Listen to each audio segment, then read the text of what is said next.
Hello, it's Adam Morrison. When it comes to top-tier contracting, my go-to choice is McGilvery Environmental. I know a thing or two about excellence, and that's exactly what you'll find with Kip McGilvery and his team. They're not just any contractor, they're the best in Spokane and North Idaho. From start to finish, they ensure your project is completed with the highest quality results. With years of experience and expertise, they handle it all. New construction, meticulous repairs, asphalt paving for residential and commercial properties, excavation, and even environmental remediation.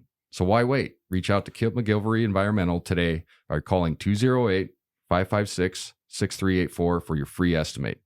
Don't forget to mention my name, Adam Morrison, and experience the difference McGilvery Environmental brings to the table. Again, that's 208-556-6384, McGilvery Environmental. My number one choice for all my contracting needs.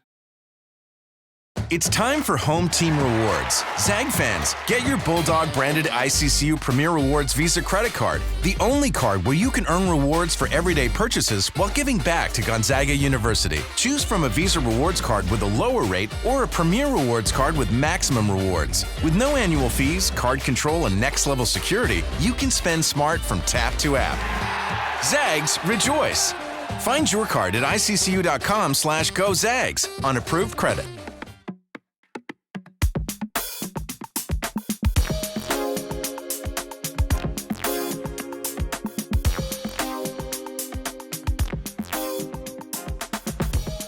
Welcome to The Perimeter, Season 5, Episode 9, presented by McGilvery Environmental, Idaho Central Credit Union, and M4 CPA.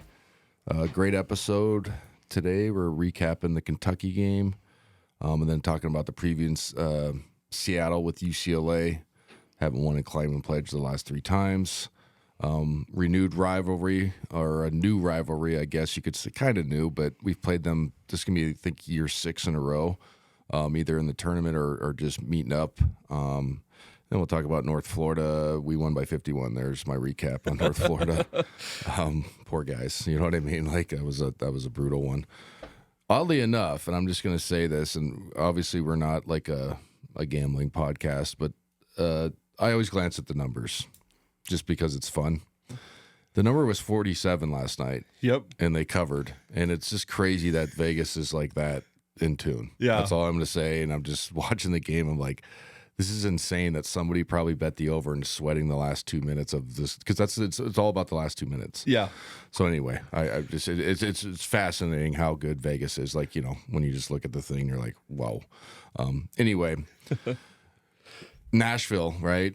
So we have this six year games, 6 years in a row that we made with Calipari.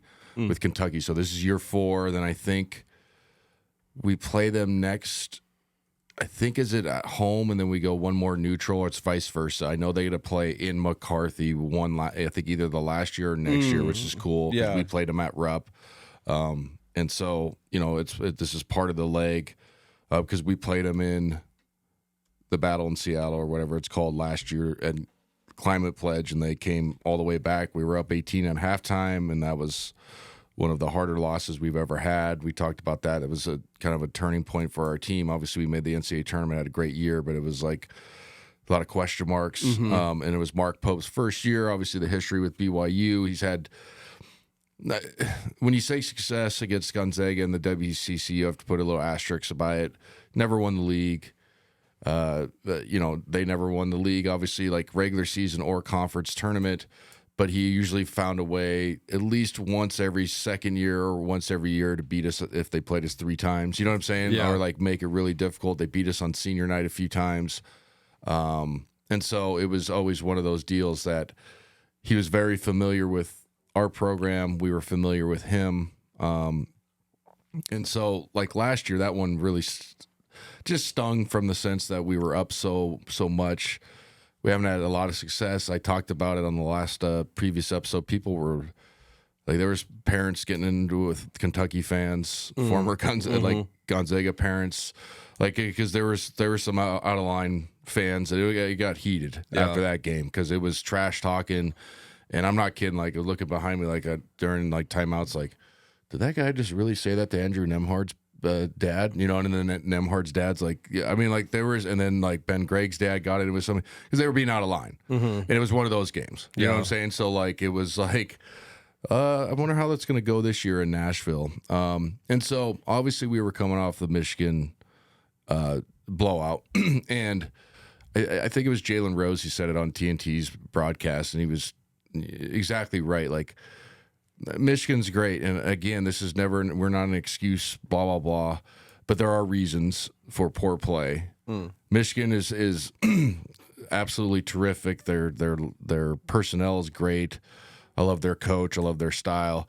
But we did play 3 games in 3 nights. You're never going to do that, right? And even the NCAA tournament, you get a night off, and you know what I'm saying? Yeah, you never do that ever again. So that had something to do with the way we performed. Now, is Michigan probably a better team right now? Probably. But my point is, if we play them again, I wouldn't see us losing by 40 is what I'm trying to get at. Right. We don't look like we're running through, sand water or whatever, like pond scum. So coming off that game, it was kind of nice that we had, 9 days or whatever. Guys got to go home, reset. And then when they came back to practice, from what I was told, it was like probably like 2 of the hardest days they've had since the fall. Oh, wow. Which was terrific, kind of to reset, the what our standards are. Now, were we tired? Yes. But was our effort bad a lot of times defensively? Yes. It was terrible, like getting back on defense and all that stuff. Like, you can be tired but still try to do the right things. We were doing a lot of the not right things. So what I'm leading up to is going into this Kentucky game, it was never a must-win situation, but it was a gut-checked opportunity for our guys, win or lose, but how are you going to come out and represent the university and play? And, sometimes that gets overused, but when you get blown out and then you don't do the little things that you normally do, you usually get an A+ on, then it really matters to see. And that's what I was curious to see right away. It's like, okay, obviously this team is well coached, and you could tell the chemistry that we have, but they haven't been blown out yet. Or you know what I mean? Or beaten, but just like taken to the woodshed, all those things. And so it was a curious spot, and the start the game couldn't have gotten off any better. Like, we're just flying around. It looked like the Zags culture, whatever you want to describe it, that everybody knows and loves. And we just got off to a great start, and we're just flying around and moving the ball, attacking the glass, all those things that you hope for when you come off a loss. What was interesting was, and we'll get into the total points, but Graham Ike was 0 for 9 against Michigan, had the 1 point, worst game of his career. Didn't look right, didn't look healthy. And then he starts the game 0 for 3. And I was like, oh man, maybe he's hurt. And I mean that in a nice way. It was like, maybe there's something bothering him. He's not telling anybody. He's being a tough ass. But sometimes if you're hurt, you're hurt. But he ends up going 6 of 10 with 17 points in the first half with 7 rebounds. So my point is, you got to commend that kid for starting off really bad again. So then that's 0 for his last 12. If you're going to take the previous game, obviously finishing the half off the way he did. It's funny when in basketball, once you see one go in, when it just changes for somebody's confidence. And that's a real thing. They talk about it on broadcasts all the time, but as a player, it's so true. Like, if you're struggling, or just get a layup or a tip in or go to the free throw line, like all those things matter. And he just got one to go down, and then he was rolling after that. Got low post touches, was getting his jump hook game going, hit a couple 12-footers. Was terrific on the glass, like I said. And so I commend him to really kind of spark us going in that first half. Braden was terrific as well, as 4 for 5, 9 points. Braden Smith off the bench was awesome. He has 5 rebounds, 4 assists, only 1 turnover, 7 points off the bench when St. Cyprien gets in foul trouble. So commend that kid as well on sticking with it, being ready to play. He's obviously a veteran type player. He's been in the program for now 2 years, obviously redshirting last year, but it's not easy when somebody takes your spot and then, I mean, people will say, well, you should always be ready. Well, it's just having the maturity to stay ready and not pout is what I'm trying to get at. He was terrific off the bench in the first half. We shot 50%, 17 to 34. We were +5 on the glass, 12 assists, only 4 turnovers, more Gonzaga-like. And when I get into this is not like us trying to make little clips about Kentucky or, shit on a program, but they looked absolutely lifeless in that first half. Part of it was how good we were running. Right. But 5 of 31 from the field, 3 of 20 from downtown. Obviously, like I mentioned, -5 on the glass. 3 assists, 8 turnovers. Yeah. Yeah, it was ugly. And I've never seen a broadcast, because I didn't travel. I watched the game in full. I didn't travel. My daughter had her first game of her senior year, so I wanted to be there for that. Mm-hmm. I've never seen a college broadcast show like fans like cussing cussing at the players when they're going to the locker room. Like they showed it like 3 times on the broadcast. It was bad. Yeah, it was bad. It was bad. And usually they don't do that in college games because you can hear the boos, but usually the prevailing thought is they're amateurs. Mm-hmm. So you always give college kids a little bit of leeway, and this could go out a different discussion at a different time, but now they're getting paid. I've always wondered, well, can we criticize them a little bit more? Mm-hmm. Anyway, that has nothing to do with showing, but I mean, they showed like 2 fans like, F you guys suck. Like, you could you could feel the uneasiness through the television. You really could. You really could. Yeah. And it was just crazy because, from, talking to Huddy, he was like, dude, there was like 18,000 that holds like 19. He's like, it was all blue. Mm-hmm. We had a good traveling section of fans because it's a great town to go to. But I've never seen a blue blood program get like booed off the floor. And sometimes you have bad first halves. Obviously, we had one against Michigan. We just talked about it. Yeah. But they were like lifeless defensively.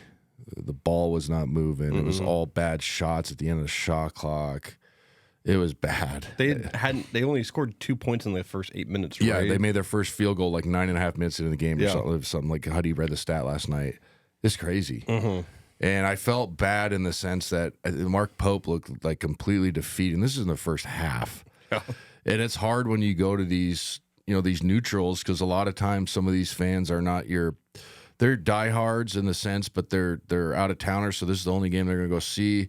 And if you go shit the bed, they're going to be really pissed. Like, I paid $600 to get in the game. You know what I mean? Yeah. You know what I'm saying? So like you get that aspect of it. But I mean, proud of our guys, but it was also like, whoa, I was a little bit stunned in just the effort from Kentucky. And again, we're not trying to clip this and make something where we're just, these guys are terrible. It's like, I was just shocked of how lifeless they were defensively. So then you go, okay, let's get in the first half. We're talking from Kentucky standpoint. We're down 23. Shit, we were down 18 last year, guys. Right. We got them right where we want them. You know what I mean? And I thought about that. I wonder if how many Gonzaga fans thought that too. So I was watching the game. I was like, well, shit, they did come back last year. Yeah. And it is obviously entirely possible, but this looks different. Like last year, we shot the snot out of it. They were still like running hard. You know what I mean? So it was like, okay. And no different in the second half. It was an absolute bloodbath. What do we do in the second half? We go 19 of 29, so 66%. 6 of 7 from downtown, so 9 of 18. Positive sign, obviously, for our guys making shots. We didn't shoot it well against Michigan, 3 of 22. Right. Against Maryland and in Alabama, I think we shot in the mid-40s. So, again, I'll say it all day long. It's a make-or-miss league. It's the old NBA adage, and I say it all the time. You can run all your actions. We all run great actions. You can have great offensive coaches like Coach Few and the staff. If guys don't make the shot, doesn't matter, right? So, like, shot making is a real thing, especially winning big-time games.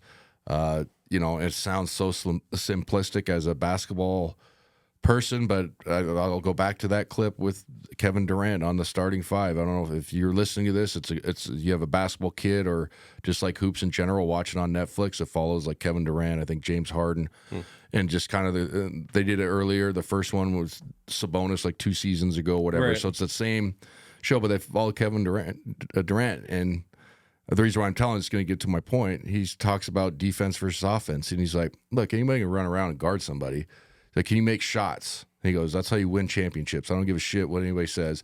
You got to make fucking shots. It's so true. You got to make them, and our guys have done that the last 3 out of the last 4 games. Yeah. Our effort was absolutely terrific. We go plus, let's see here, plus 12 on the glass. That's obviously against a really big Kentucky team. Graham Ike was terrific.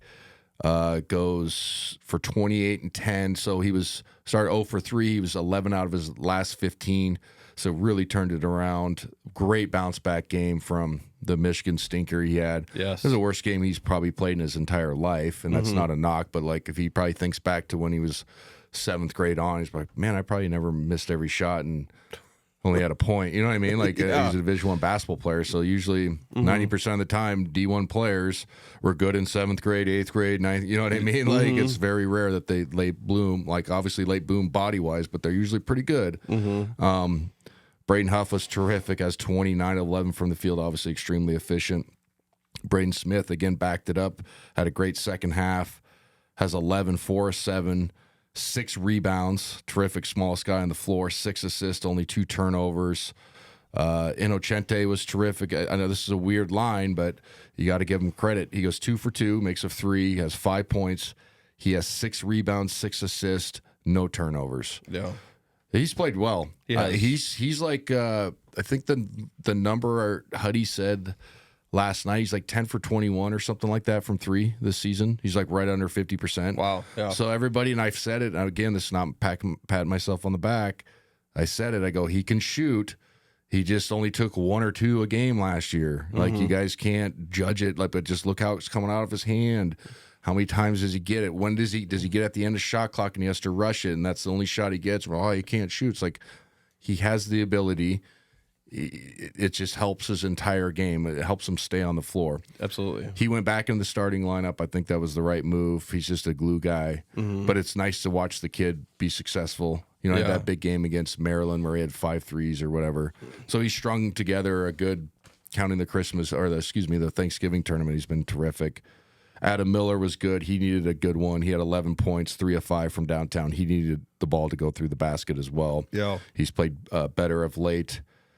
So, yeah, I mean, we go 36 of 63. What is that? 57%. Obviously, 50 from 3, 9 of 18. 81% from the free throw line. I mentioned the glass. 24 assists, only 9 turnovers. That's terrific. Poor Kentucky goes 16 of 60. Wow. That is 26% from the field and 7 of 34 from 3, 20%. They kind of stayed in the game from the free throw line. They go 20 of 26, but just absolutely lifeless. Like I said, just absolute booze. You guys are terrible. Mark Pope looked absolutely defeated. His post-game press conference, he looked like, I felt bad for him in this, just a sporting sense. Everybody gets blown out, but something's wrong with that basketball team. Just as from an effort standpoint. He can obviously coach. Okay? Yeah. He can. So that's not the debate, in my opinion. It's an effort thing. Obviously, I don't know the locker room. I don't know the personnel enough. But you can have too many. Too many guys that think they're the man type of thing on a team, and that's what it looks like to me, just from the periphery. Like, here's the danger of like NIL and the transfer portal from a sense of trying to form a team. Not everybody's going to want to do their role. You know what I'm saying? Like, yeah, right. You know what I mean? Or some guys are just going to like, I'm not too good for that. I'm already looking out the door. Maybe that's not happening, but that's just the periphery for me. Like, they have guys that are all probably getting a good chunk of NIL, high-level recruits, high-level transfers, and he's trying to get them to play team basketball, and it is not clicking at all. And I think they're 5-4. So the reason I'm going into that is, when we have these wins, you obviously – when we get these wins early in the season, you're always like, come on, please play good like Creighton in Oklahoma. Come on, go Blue Jays and go Sooners, you know, because you want them to turn into quad one wins down the stretch. The Kentucky one, man, you're going to walk into that SEC. It's a good conference. Yeah. They got to figure it out just from our standpoint. But, yeah, man, it looked shaky. It just like lifeless as far as like – and he was trying everybody off the bench too. I mean, there was like four bigs that got in the game. You know what I mean? Like where he was just trying guys. Nothing, man. I mean, it was air balls. It was like ring around the rosy with not trying to get in the paint. You know what I mean? Just not making plays for each other and then jack up like a contested 22-footer at the end of the shot clock and then no rebounding position. It was bad, man. I mean, and again, this is not us to clip it. I'm just giving you my opinion on what I saw, and it was like, holy snikes, man. This team looks lost right now. I know it's early and you have plenty of time to figure it out, but he needs to find 7 guys that are bought in. Yeah. And if the other 5 are not, screw you. Go ahead and transfer, because it's Big Blue won't take that. No, they won't. Yeah, you know what I mean? Mm-hmm. They won't sit there idly. The one thing that was mentioned multiple times in the broadcast is the NIL money, that they have a payroll of like $22 million. It's crazy. And the one thing I thought about whole time is just like, obviously this doesn't matter. You can throw money at basketball players. You've got to make a team gel. Yep. It's a great point. Like it's just like anything in life, it's education or whatever. People just think if you throw money at it, it solves it. It's like, no, you got to do it the right way first, then throw money at it. But the solution has got to be right, and it don't look right. Right. So I don't know. It's a deal that is the argument against the NIL world where it's just like, well, we got to come up with $20 million every year. Like, no, you don't. Mm-hmm. Now, and if you're a Kentucky booster, there's a booster at any level. I don't care what school you're at, football, basketball. What if you're asked to write that check, not for $20 million, but write a $500,000, $1 million check every year, and this is what you get? Eventually, don't you just say like, fuck this? Yeah. Unless you're like so wealthy, or you're just like such a diehard combo of both that it's basically a 501(c)(3) for you, and you just don't, just get rid of it, so you don't have to pay the feds the money. Right. Some people do that. Yeah, I just donate something so I don't have to pay it in taxes, which I that's how charities work. So I don't have nothing against that either. But like, what do you do? You know what I mean? What are you sitting there like that? This looks terrible. So yeah, man. Like, and for their sake and for our sake, hopefully they turn around this year because they have the talent. But 22 big ones on the roster that didn't play hard at all. Yeah, it looked bad. Yeah, bad on television. I was like, you could feel it was like again, we're not doing this because Michigan. I bet you the Michigan podcast could do this. Obviously we weren't booing them out of the gym in Vegas, but they could do a whole podcast like how bad we looked. But obviously we're 9-1 or whatever. Mm-hmm. I'm just talking about like the secondhand embarrassment I felt. Yeah. Just watching on television. Did you feel bad for the kids? Like literally kind of felt bad. I felt bad for the kids because they were getting booed out. Like I've been booed like that when I was in Charlotte, like a couple games where we were terrible and bad performances. Like it's not fun, man. Yeah. And it's like it's the most helpless feeling, and it's hard not to be like, F you too, man. But people paid good money, and this is the effort you give, so you get it. But these are amateurs, to quote unquote, technically. I don't know if you say that anymore, but right. I mean, I imagine in Kentucky world, like they listen to podcasts, they listen to the radio, they have heard this NIL number, and I'm sure they're not happy. I'm sure they're just frustrated because this wasn't their first loss, like you said. So no, I mean they're 5-4 now, I believe. Yeah, going to be firmly outside the top 25, and then Ken Palm's not going to be great. So again, they looked terrific last year. They were a good basketball team last year. It's hard, man. So like, do you obviously there's plenty of season, plenty of time to turn around, but do you sit there and go, all right, man, let's cut our NIL down to 15 and we're going to pay more to less guys but also we're gonna like we need to basically like look some of these kids in the eyes and be like, this is the role you're going to play. If you don't like it, don't accept the money. We'll pay you a little bit more, but like we need 7, 8 guys that literally 3 of them are fine with being ball swingers, getting rebounds, just playing normal team hoops. You know what I mean? Because it just looks like the ball's sticky. No effort. I mean, there were so many times where we just like, obviously we pushed the ball, but it was like not like breakneck speed. And it's like, oh, there's not anybody in front of me. Crossover, layup. You know what I mean? Or like jump stop. Oh, Graham and Braden are at like literally 3 feet. Here you go. Turn around, layup. Like, I mean, Graham played great, but a lot of it was like turn around, like, shit, there's nobody guarding me. Yeah. Layup. I mean, we don't need to talk about North Florida at all, but like we were watching North Florida last night, like we were doing anything against them. Yeah, they North Florida at least gave us some resistance. That's they true. tried. Like, yeah, they were like, just outmatched physically. It is at one point Kentucky just gave up. They did. Yeah. Yeah. And so anyway, for our sake, hopefully they turn it around. But I know I just went on a 10-minute rant about how poor they looked. Our guys need to be commended for getting off the scrap heap, getting your ass kicked on national television. The meme central of how bad we were, which is fine because you deserve when you lose by 40. You got to take it on the chin. But bouncing back, what was the stat? We were the first team to lose by 30 and then beat an AP team. Yeah, win by 30 or something like that. And I was like, where do they come up with these stats? But still, it was funny. It was like, that's kind of a cool thing to be like, yeah, we got our ass kicked and then kick somebody's ass within a week. Yeah, they were both ranked.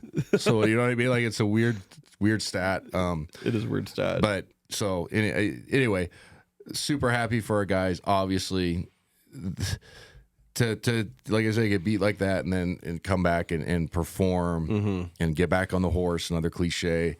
It's harder than it looks. And I'm happy for. Well, I'm not happy. I guess the wrong word is. It's cool that Coach Few has the ability to, mix and match lineups because you went with Steele Venters and Inocente back in the starting lineup for that game. But, they had like the kind of a 2-3 day like gut check time at practice. And sometimes you need that as a player. If anybody's ever played any sport, you get a little lackadaisical and sometimes you need to be woken up. Sometimes you get cussed out.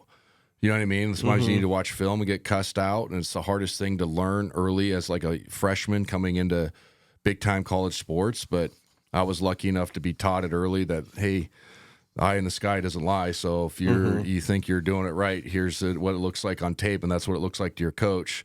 And when they chew you out, you better just sit there and take it. Yeah. And if you're going to complain about it, then don't play big-time sports.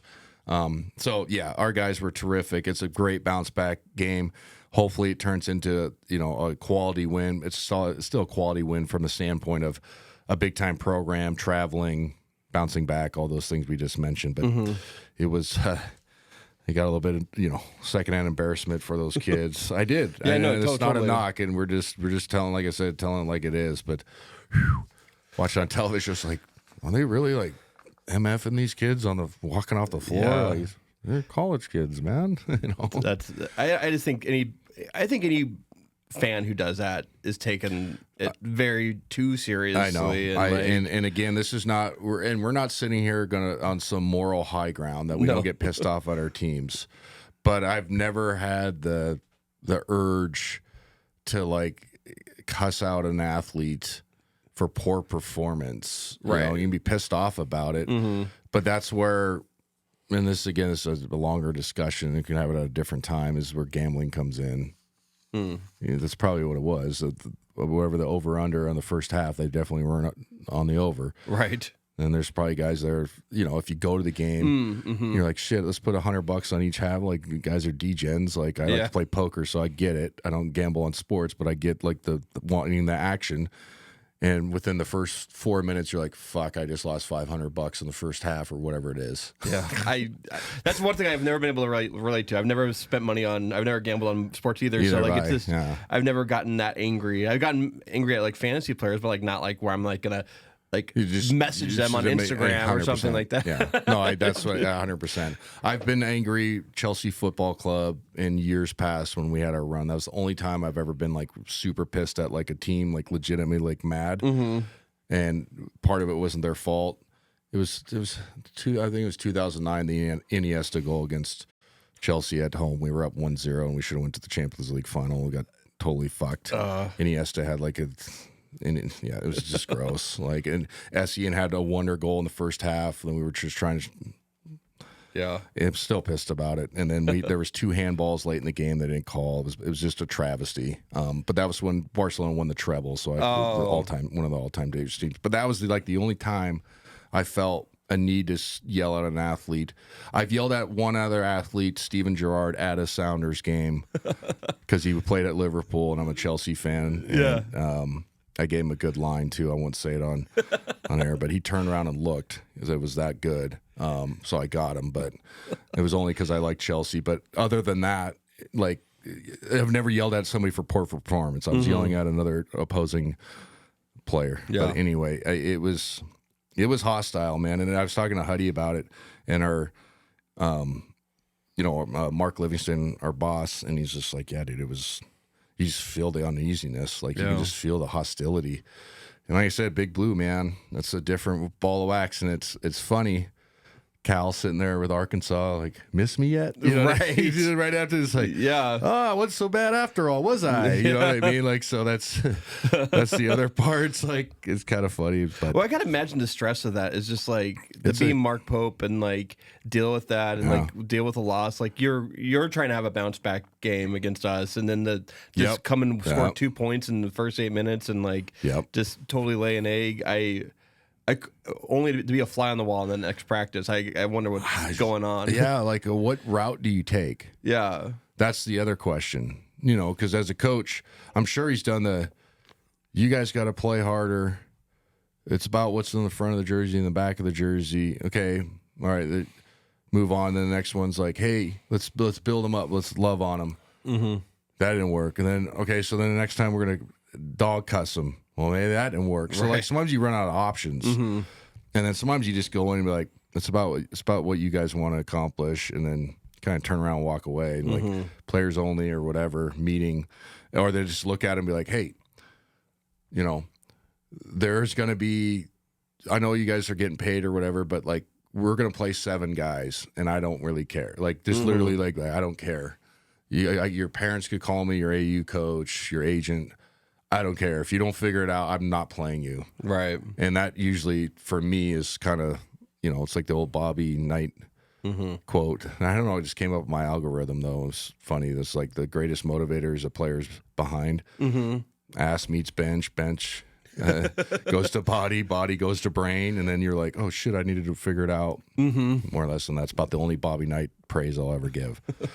Anyway, what else you got for us? Yeah, I mean, let's get to the McGillivray environmental player of the game. I mean, it has to be Ike. Yeah. Like he just turned a corner in that game. But what I want to, you kind of talked about it, the scoring 1 point to then having this breakout game. Yeah. As a player, like that's a tough thing to bounce back from, especially for someone who's never probably scored just 1 point in the game, aside from maybe his freshman year when he wasn't maybe playing much. Yeah, I think he just did a terrific job. Like I said, because he was 0 for 9 against Michigan, and Michigan was terrific. We beat it over the head. But then to start 0 for 3, so you're 0 for your last 12. Yeah. I don't care who you are. You start thinking about it, man. Shit, I haven't made a shot in forever. You know, and he's around the rim too, obviously. So to have that and then still, like he goes 11 for 15 the rest of the game and just control the inside paint and then get low paint touches because Kentucky's got NBA bodies. Yeah. So that's the other part. It's not like he was, doing it against inferior physical talent. Like he was doing it against 7-footers. Is terrific. So, from a player standpoint, I think it's really difficult to flush those things out, but to be a Division I basketball player or a pro, you have to be able to have supreme confidence in yourself, flush it out and move on. And obviously, too, what's nice about our program is you can have a shitty game like that against Michigan, you could start off good. Guarantee nobody was rolling their eyes. You know what I'm saying? Like, they're still going to them. Like, let's go, man. Like, you're good. Some places won't jump off the ship right away, but some guys, I throw it to him again. He's 0 for 12. You know what I mean? Like this. I played on teams like that. Right. But I've been on teams like, no, man, we're going to you until you start putting it in the basket. Like, we believe in you. You know what I mean? We're throwing it to you. F that. Get going. And so he was terrific. And obviously our energy was terrific, but when he's rolling, he's kind of our general as far as the physicality and cussing at dudes and all that stuff. We need that. So, yeah, he's definitely the foundation player of the week. Great bounce back for him. Do you, when in that 9 days off from the last game, they kept on talking on the TV about, like, he's pumped himself up. He's, reading the press clippings. He's, coach is probably telling him, like, hey, you scored 1 point. Like, we got to have is that how Coach Few works? Like, is he pushing you like that, or is it more of, like, assistant coaches that are? That's a good question. I think in the past, he maybe have been more like that as far as, like, you need to deliver for us. But when I played, how do I say this? We all had, like, our own coach. There was the guards coach, there was the bigs coach, and Fewy. So that's kind of how it works. Yeah. So it depends on who your guy is. But, like, Leon Rice, who's now at Boise State, loved playing for Leon. Used to make, we never knew this, but he'd make, like, fake press clippings and put them out. Oh, really? Yeah, and they looked real, and just a thing of a, like the Willow, Walnut Creek Times or something. You don't know. Right. But he'd be like, St. Mary's guy said, and it wouldn't be outlandish, but it would be enough to be like, what the fuck? Like, Daniel Kickard said that? Fuck him. And then we got older, and I was like, yeah, no, I made all that up. Like, they weren't even covering the team. Right. So, like, he gets you motivated that way. Yeah. But I think with Graham, they probably were just like, hey, it's, bad game. They probably didn't even talk about 7-1 point. Because sometimes it depends on the personality, too, in my opinion. Like, as a player, and obviously I coach now, obviously not a Division I coach, but I coach and been around enough kids to understand there's certain personality traits that you remind them of bad play, and there's some that you probably don't want to do it. You know what I mean? And that's just, if you're a good coach, in my opinion, you have the ability to do both. You have to understand when they're, certain kids can get yelled at. Certain kids get motivated by playing shitty. Some kids don't want to hear about it because it might give them anxiety and put it in their head. So we don't even want to talk about last game. Yeah. We'll talk about what you can get better at, but we're not going to be like, got to make those 6-footers. Yeah. You're going to make the next 6-footer. You're going to make the 12-footer next time. Right? So I think, to go on your point, I think it's more personality-based, but I know, like, for me, Graham, you could be like, you were really shitty against Michigan. He already knows that. And be like, yeah, fuck you too. And that might probably get him going. Yeah, and he probably doesn't. He's a vet. He doesn't need it. Yeah, exactly. Like, there's certain guys that you don't have to do things for. Like, you just don't have to. And, like, that's the beauty of having good players. You don't have to hold their hands. You don't have to. Or if they, like, want it, like, he sat out the North Florida game. Guarantee if we were playing a big-time conference game, he would have played. Yeah. But they were probably like, you're a little bit gimpy, like, take the night off. You deserve the night off. Right. You know what I mean? Take a couple days off practice. Get on the bike, still get cardio. Obviously in the NBA it's different, but, I played around a lot of veterans that barely practiced this season, but their bodies needed it, but they didn't really need the reps. They would still show up. They still would be there involved, but they just go to the training table. Yeah. And it didn't bother anybody. He's just like, oh, he's been playing for 12 years. He knows what he's doing. He's obviously in tune with us. Who cares? It's no different with, when Graham's a 6-year player in college basketball, right? So I think he has enough motivation within himself to kind of figure out when he has a bad game and bounce back for it. But it was a terrific bounce back game. Yeah, it was. Absolutely. The Perimeter will be right back after a word from our sponsor. M4 CPA is a family-owned accounting firm passionate about helping businesses and their owners create a secure future for their families. They pride themselves on the quality of their work and put their clients first, ensuring they get the attention and care they deserve. Their mission is to provide exceptional accounting services to help you achieve your financial goals. M4 CPA is all about building long-term relationships based on trust, integrity, and transparency. With a team of experienced professionals, they offer personalized solutions to meet your needs. If you're a Perimeter listener, here's an exclusive offer for you. Mention the Perimeter Podcast when you reach out to M4 CPA and get a free business consultation to assess your financial strategies. So, if you're looking for an accounting firm that truly cares about your business, trust M4 CPA. Accounting you can trust with a personal touch. Learn more at m4cpa.com. All right. Well, let's talk about our M4 CPA stat of the week. Yes. Through 10 games this season, Gonzaga has had 6 different starting lineups. And I don't know if that's like a big number or anything like that. Yeah. I just think it's interesting because they have been a lot of different looks, and I would love you to speak on how many different starting rosters it is. Because it has been different from last year. Yeah, it is different because there is so much flexibility personnel-wise, especially on the perimeter. Obviously, the 2 lefties are always going to start. Mm-hmm. And then, obviously, St. Cypri going in for Braden Smith was a little bit different than what people expected. And I need to say this. Braden Smith right now, I think, is 44 assists to 11 turnovers was the number I was told last night. So if anybody around town is bitching and moaning around the program, he is 4-1 on his assist to turnover ratio.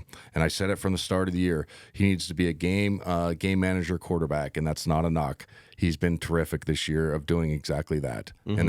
And that's not a knock. That's not saying he doesn't have the ability. He had 11 points against Kentucky. He can score the ball, but just get the ball to the right spots. Yeah. 4-1. I can't say nothing. Yeah. Right. So he's been absolutely terrific. Inocente getting back in the starting lineup. I think when they first moved him out was kind of to wake him up to play better. Sometimes certain players, just to go off what we were talking about, Graham, sometimes that's how you motivate guys. Yeah. But I think it shows the flexibility, and you can do it personnel wise and personnel wise versus the other team. So I think it's unique. Am I a fan of it? Yes, if you have a deep roster and you're good. When you're not good and you've seen teams, they have 15 starting lineups in 20 games. Sometimes they're shitty. Yeah. You see what I'm saying? So It depends on the context of how many times you do it. But obviously, Fewey and the staff obviously know more than I do on what works and what doesn't. But also, and I'm just going to say this, it might sound funny, sometimes it gives you cannon fodder to like parents and agents calling, why isn't my kid playing? Well, I started him 2 games a year. I just started him 3 games ago. Right. That's right. Yeah. No. You know what I mean? And sometimes that's what it is, and not completely, but sometimes that gives you the like, hey man, shut up, stop calling me. The kid's fine. He's playing 18 minutes. The other guy's playing 22. What do you want me to do? Right. You know, hold their hand in platoon sub. You know what I mean? Like sometimes that's it plays into that too. Yeah. So that's where I think it is an interesting stat. It really is, because usually, like I said, when there's multiple starting lineup changes, usually teams aren't very good. They're trying to figure out who can play to get this thing going. Right. Not usually a team that's 9-1 or 10-1 or whatever the hell we are, 10th in the country or 11th in the country, 3rd in the KenPom. Pretty good, right? So it's a fascinating stat. I'm glad you brought it up because some people it's a head scratcher, but I think it's just more or less of the abundance of riches we have. Well, last night was different, obviously, because Ike was out, and he was a one. Him and Braden are the 2 players that started every single game. Exactly. Yeah, and he'll continue that because he was a scratch, so he'll start every game. Yeah, and Worley was terrific, and that's another great thing to have is just a skilled player like him to play the 4. But Braden was terrific last night when he had 26 or something, 24, something like that. Yeah, 24. But anyway, I think it's unique that we have that ability. But like I said, usually it's when it's shitty teams is when it's happened so much. I think moving Inocente back makes the most sense out of all the changes. Just because he's so solid defensively. You talked about his 3-point shooting percentage. He just does everything really good. He's not great at anything. That's not a knock, but he's a good shooter, rebound. He's a good defender. He makes the right basketball play. You know what I mean? So you kind of want that. And then he's also, again, I've said at the start of the year, You don't want guys that every time you catch it, it kind of ball stops. You need guys that swing, especially with 2 All-American lefties. You gotta have guys that go, oh, he's got an angle on the block. I'm on the right side. I need to skip to my teammate, so he throws it in like the hockey assist. You got to have that. Yeah. And I think just having him in the starting lineup, and that's not a knock on Adam Miller or Tyon, Grant Foster, but he kind of provides that. Right. If that makes sense. I mean, watching him play and the core guys play, when you watch the offense run, it's just it just runs so smoothly. They're just moving to where they need to go, where they need to set screens, where they're trying to get open. No one's doing anything. No one's just sitting there and watching. No, no, and that's the beauty of our, of our offense. Obviously, our personnel, and then it's the modern game. It's a positionless game, not completely. And when I talk about analytics in the modern game, I'm not saying we need to shoot 35 threes and all layups. I'm still a believer in the mid-range jump shot. I think Shea Gilgeous-Alexander is bringing basketball back from that standpoint. I know it's an NBA level, but he makes a ton of mid-range jump shots. It's no, if you can master that shot, even be 55% on that shot, still a good shot. Yeah. Fucking take it. This is what the defense is giving up sometimes. And I know there's analytic people well, you're going to lose. It's not always. But also shooting 38 effing threes a night, it's not fun hoops. And yeah. You get long rebound. I don't know. Anyway, so I think, just having the fluidity with an Innocente and those type of guys just really helps, obviously, the offense flow. It's not just about scoring points. It's what your unit does when you're in the game. Are you a part of plus minus? That's not everything, and some people argue plus minus if it's worth it or not. But when you're in the game with your unit, is the ball moving? Is the ball going in the basket? Are you guys downhill? Well, sometimes there's guys that are part of those units that score 4 points a game. That's not saying he does, but happens in the NBA all the time. You see guys are how's that guy still in the league? He averages 6. It's yeah, because every second unit he's on, they're good. And that's why every team, good team's no, I'll take that for my third big. I'll take him right now. I'll give him $5 million a year. You know what I mean? So I think he provides that stability in the starting lineup. Yeah. We gotta give a UCLA recap. Were they 7-2? I think it's a fifth or sixth year in a row we've played them. They beat us last year at Intuit Dome, where the Clippers play. I think it was 65-62. Really ugly game, if everybody remembers. I thought we got outplayed in totality in that game. We had chances to win it then, but didn't play very good. They're up to their usual selves. They got 1, 2, 3, 4, 5 guys averaging 10+ points. They shoot 48 overall, hold their opponents to 40, shoot 38 from 3, hold their opponents to 31, winning the rebound battle by 3. It's the usual Mick Cronin punch you in the mouth, slow it down a little bit, play at their pace. So I really think it's a game of just like last year and the years before when we've been successful is when we get to play at our pace. When we get to play at our pace, obviously, I think personnel-wise we're better. They could argue yay or nay, but I just think personnel-wise we're better. But when they get to play kind of drag out and slow it down, they're better at that style. Yeah. So it really is going to boil down to, can we get our bigs going inside? How do we handle the double team package? And can we make shots in Climate Pledge? Yeah. Can we make some threes? If we can make some threes, because they are going to probably double team, they are going to, grab and hold and do all the stuff that they do. And that's not a knock on them. It's just how they play. If we can't make shots, then it's really good. They're really good. Yeah. So it's an interesting club. They barely beat Eastern Washington at the start of the year. Yeah. By 6. They barely beat Pepperdine in quote unquote by 11. But they've turned it around. They just beat UW. They just beat Oregon, who we're going to play. So it's last of, I think, 2 or 3 games, counting maybe the St. Mary's, that are kind of like quad 1 types. Yeah. So it's a big opportunity for us to kind of get off the snide in Seattle. We haven't won there since, 2015 or something like that? I was going to look at that.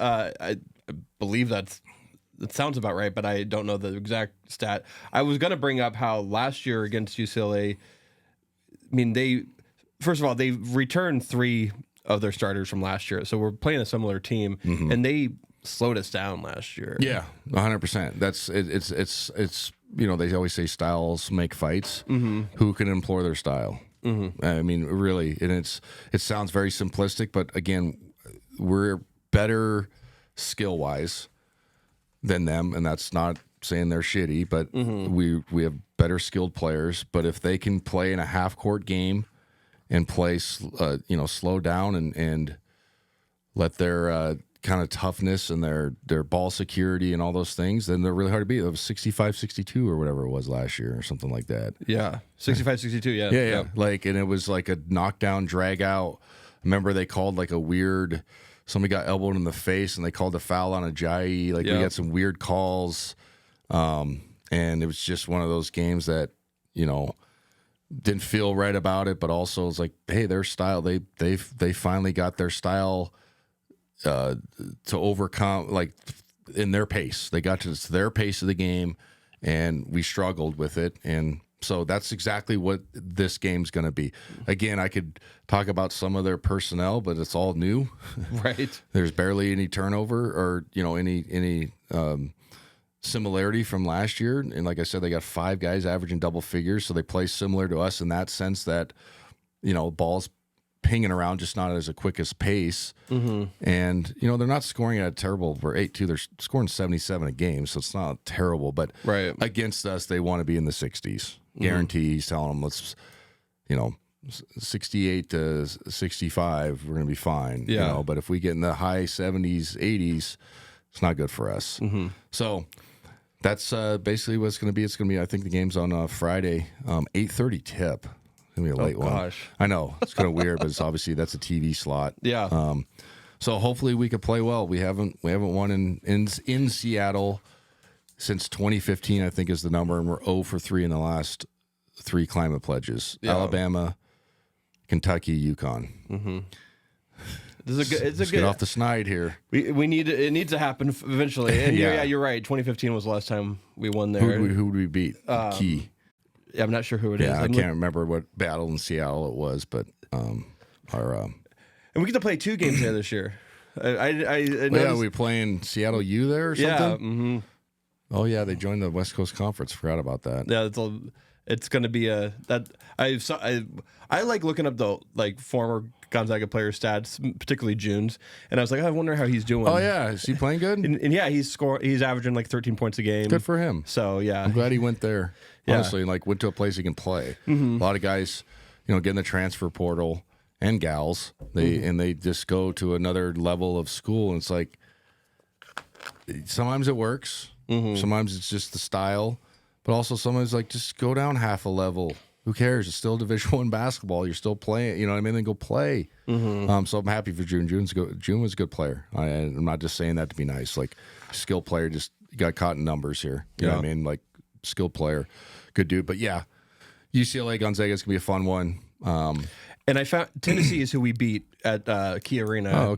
Back in 2015. Yeah, that was probably Rick Barnes' first year or something like that. Anyway, so yeah, it's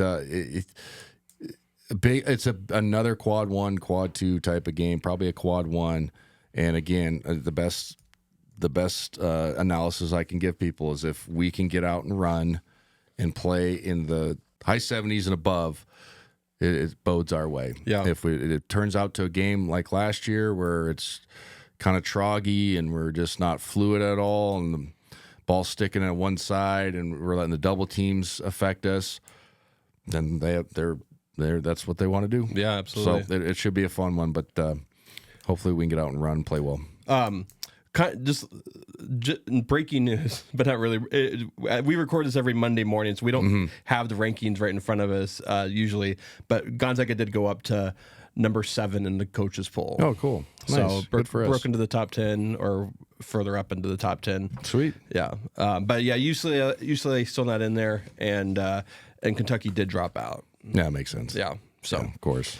The Idaho Central Credit Union Ask Adam question of the week, and a lot of people have sent in this question is about Davis Fogel. Yeah. And he's The perimeter will be right back after a word from our sponsor. It's time for Home Team Rewards. Zag fans, get your Bulldog branded ICCU Premier Rewards Visa credit card, the only card where you can earn rewards for everyday purchases while giving back to Gonzaga University. Choose from a Visa Rewards card with a lower rate or a Premier Rewards card with maximum rewards. With no annual fees, card control, and next level security, you can spend smart from tap to app. Zags, rejoice! Find your card at iccu.com/gozags on approved credit. and they love your take on, do you think Davis Fogel will break into this rotation?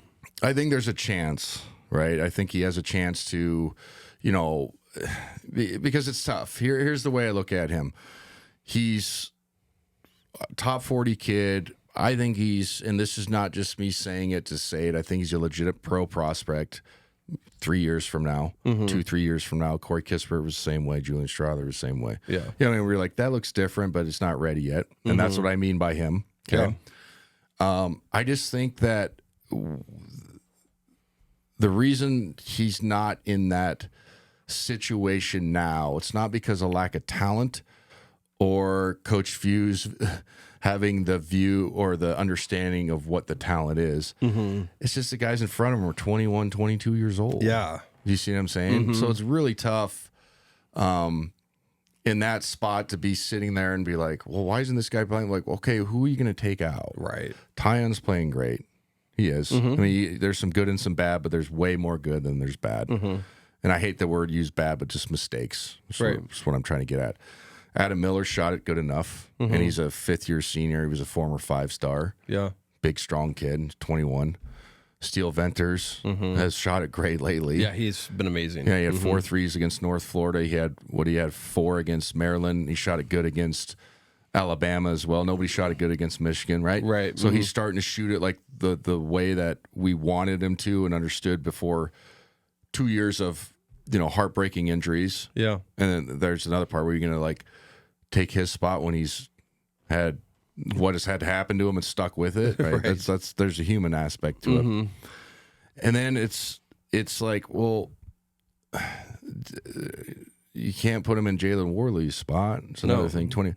So again, Davis is a terrific talent. I love when he goes in there and gets buckets. Yeah. It's awesome because he has a scoring knack. He has a lot of shit to his game. He's super athletic. He'll become a better shooter. He's not like lights out now, but he's not terrible. So that's not what I'm saying. But it'll tighten up. When you want to be a pro, everything's got to tighten up. He'll tighten the screws on that. Super long. He's wiry, strong. Has a pull up game. He's got shit to him. He's like talking shit to guy. I like that. I love it. I just think it's one of those spots where there's just the guys in front of you are all veterans, and you'll have the keys to the perimeter, whatever that means, in the next year plus. Yeah. Rui didn't play. Yep. Okay. Corey played but wasn't very efficient. Julian Strother came off the bench. I think the fans have got to view it in that way. Is he better than they were at this time? Yes, and they would probably say the same thing. Corey was very good. Corey wasn't as fluid as Davis Fogel is now. Corey's going to play 10 plus years in the NBA, but he figured out how to become fluid. He was always a great athlete. He became more fluid, lost weight, way better shooter than he was. You know what I'm saying? Yeah. Same with Julian Strother. Julian Strother wasn't a great athlete, made himself a more stable athlete, and there's a way you can do that. Became a way better shooter, added middle stuff to his game, but he was nothing like that his freshman year. Just think back to it. Yeah, for sure. He was kind of just a catch and shoot guy. Okay? So my point is, Davis is terrific, and I'm not just saying this to bullshit it. He's terrific. I think he's a legitimate prospect. Actually, I ran into 2 GMs, one assistant, one regular, one in Vegas at the Players Era, and they asked me who do I like. Obviously, I'm going to talk everybody up, but I said, a kid you should watch in about 2 years, it's Davis Fogel. And they were like, oh, we already, they just like, everybody kind of know, like you have like people in your circle that would be like, well, this kid probably in 2 or 3 years. You know what I'm saying? Because they watch high school. Like if you're a good GM, you start understand. But they're like, oh yeah. I've heard of the kid from Eastern or Western Washington and went to like Arizona Prep. One of the Arizona Prep schools. Like, yeah. Like, oh yeah. You know what I mean? It's not like he's like, oh, he's a lottery pick now. It's like, oh yeah. So that's my point. So when he comes in and scores like crazy against Southern Utah, like he did last night, which I get, it's terrific. I love it. I laugh the entire time in a admiring way because I'm like, I was similar. I'm not passing this fucker hell or high water, and I'm going to get a bucket. And it's hard. It's a hard thing to do because a lot of kids don't have that. But I think just right now, he's not playing because of just numbers. Yeah. Now, I believe this wholeheartedly. There will be a game just like Izzo had last year, or there could be an injury. I hope there's not. That he moves into the rotation, so he's got to be ready to go. Yeah. He's got to be ready to go, and he will be. But I've been asked the same. That's why I'm kind of laughing, because I've been asked the same fucking thing at the poker table 10 times in Spokane, and I'm always like, he's awesome. The other guys are awesome too. I'm like, I don't know what to tell you. It's not nobody's out to get him, and Fewey is just like, well, how does he not see it? I'm like, he sees it. But the guys that he brought in are 21, 22 years old. Yeah. He's gonna play a ton. We love him. I hope he stays. He should stay. Like he'll get whatever he wants. I mean, I gotta bet Braden Huff didn't fucking play. Yeah, no kidding. Yeah. And he's you know what I'm saying? Yeah, exactly. So I think and it's not, and I'm not laughing in the sense of that I'm like, you idiots. It's just like he's so good. He's really good, man. Love him. He might be a year away before you're gonna play 25 minutes. Yeah. So, and I feel like you're saying the same thing. My take is that he's getting an education. Exactly. Like he's getting an amazing education in basketball. 100%. Use it to improve. Use it to learn from the guys in front of you. Rui didn't play. Right. Rui did not play his freshman year, and he could have anywhere else in the not anywhere else, but there's probably around 300 teams. He probably would have played at 280 more. There have been some other top 25s that they'd have probably been like, no. Hey man, we got 2 All-Americans like he had. Yeah. Remember he'd come in at the end of the games and you're like, man, that looks different. Yeah. Why? But it was just like, hey, you gotta wait your turn, bud. Definitely. I think that's just what it is. Definitely. And it sucks in the sense that, from his standpoint, not in a bad way, but like obviously, but I think he comes from a basketball background. He went to a prep school. Like I said, and this is not me bullshitting. Like I've been on this. I've done this 5 years now. I've done the radio 7 or 8. I give praise, but I don't say when guys are like, I think they're like pro prospects just because, right? Just to be nice. He legitimately is. If he continues to get better, get stronger, it's obviously got to add stuff to your game every year. But you look at the frame, you look at the skill set, you look at the hop around the rim. His stroke looks fine. It'll get tighter, like I said. And he was a top 40 kid. Okay, so there's pedigree. You're like, okay, he's checking boxes. Now you got to, okay, now here it becomes. The pyramid gets smaller. He's a good player. Yeah. But again, I've been asked that fucking question so many freaking times in town, and I give the same answer. So yeah, he's great, man. I love the kid. I really do. I can't wait to watch him when he gets more minutes. Yeah, I think he's scoring bunches. And I'm like, season's still early, guys. Like he could fucking play. Yeah, but it's a numbers thing, man. Totally. Welcome to pro, quote unquote, pro sports now. Yeah, that's kind of how it is. So, like you said, getting education as far as basketball. Seeing what works. And like I said, if I'm him, I'd understand, like, hey, Julian Strother was the same way. Like I said, go talk to Corey Kispert. Corey, his freshman year, did not look like an NBA prospect. And he'd tell you the same thing. Did he have the athletic body? Yeah. But did he have the fluidity? No, he didn't. His hips weren't opened up. He was very straight line drive. It was jump as high as I fucking can, hell or high water at the rim. Now he has all the shit. Yeah. He improved his agility. He lost weight. His shot's not a line drive. He used to shoot a line drive. But did he play a ton that year? No. Yeah. But you could see it. That's my point. You're like, okay, now let's take the next step. Stay hungry. So maybe he needs to like get with Corey in the off season, just like on a texting type of deal. But what I've always heard is Davis is a terrific kid. I've been around him a couple times. Terrific kid, great family, great attitude. Yeah. So those check a lot of boxes as well.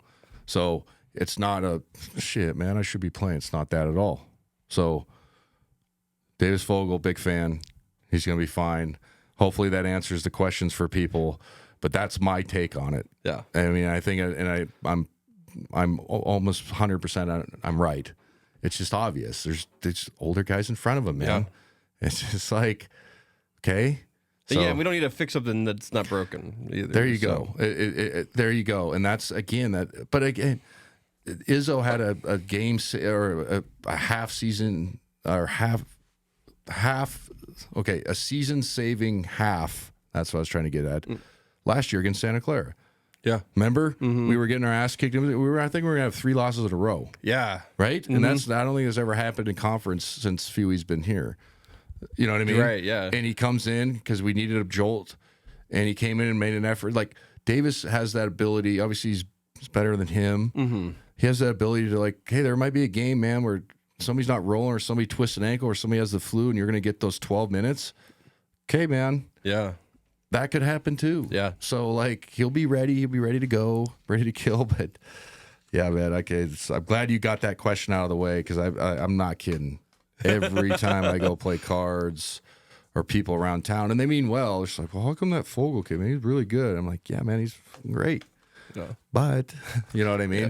Or sometimes I'm just like, I don't know, man. Just whatever, Coach Few. You know, I said I don't really care. Well, yeah, we won't have to ask this question again. So. No. And hopefully, like there's a game coming up where he goes off in a similar fashion that he's done, but like in a non-blowout situation. Right. But he hasn't got that opportunity yet. So, but anyway, I appreciate good episode, long one today. Shit, I need extra pay for this one. Voice is getting raggedy, but yeah, thank you for our sponsors. McGilvery Environmental, Idaho Central Credit Union, M4 CPA will be back next week with, was it UCLA and then Oregon coming up or something like that? Campbell, some shit. We played Campbell and then Oregon and Portland. So we'll talk about those games. We'll probably do the Campbell preview. Will be like where they're located. Yeah, there's the preview. They're also the Camels. The Camels, I actually respect that. You know, the last night North Florida was the Ospreys, and their mascot's nickname was Ozzy, and I was like, oh, his birthday was just a week ago. Ozzy Osbourne, rest in peace. Yeah. Huddy didn't really think it was funny. I was like, damn, I tried. Ozzy the Osprey. I was like, sweet, dude, no more tears. Anyway, I love that. See ya.